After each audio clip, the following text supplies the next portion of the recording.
আমার মাওলার কুদরত তাকায় দেখো কেমন সুন্দর সাতটা আসমান আল্লাহ টানায় রাখছেন। একটা খুঁটিও নিচের থেকে নাই, উপর থেকে রশির কোনো টানাও নাই, কখনো নড়াচড়াও করে না, ডিস্টার্বও করে না। আল্লাহ যেভাবে রাখছেন ওইভাবেই সেট হয়ে আছে।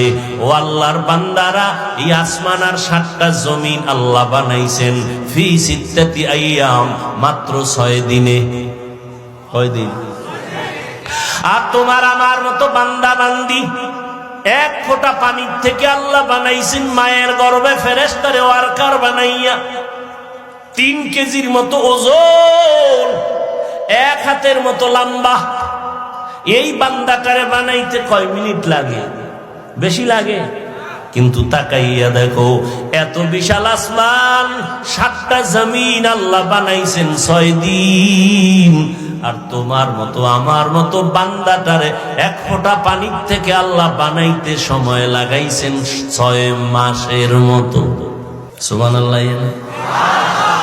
কয় মাসের মতো? কারণ কি?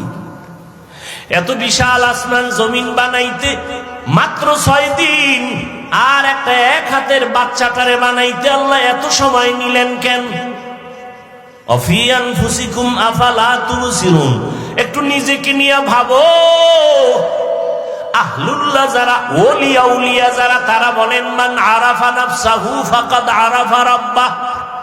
যেই বান্দা নিজেরে চিনে সে তার রব আল্লাহরেও চিনে।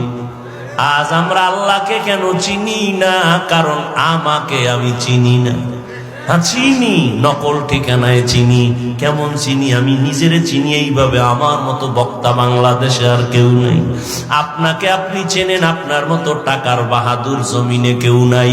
আপনি চিনেন, আপনার মতো নেতা এই জমিনে কেউ নাই।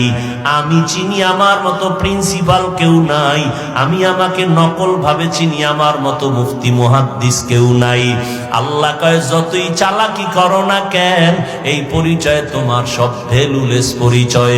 যেদিন সাদা কাফনে ঢুকবি সেই দিন সব বাহাদুরি শেষ হয়ে যাবে। আমারও সাদা কাফন, আপনারও সাদা কাফন, আপনারও 3টা কাফন, আমারও 3টা কাফন। আমি বক্তা হিসাবে সম্মানে কেউ একটা কাফন বাড়াইয়াও দিবে না।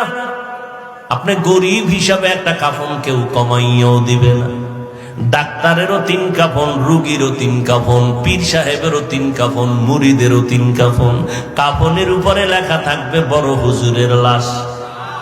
সব একাকার, কে ধনী, কে গরিব, কে ইমাম, কে মুক্তাদি, কে ডাক্তার, কে রুগী, কে শিক্ষক, কে ছাত্র, কে বক্তা, কে শ্রোতা, কোনো ভেদাভেদ নাই।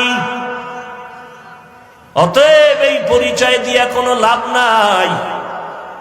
আমার আসল পরিচয় আমি আল্লাহর একটা বান্দা।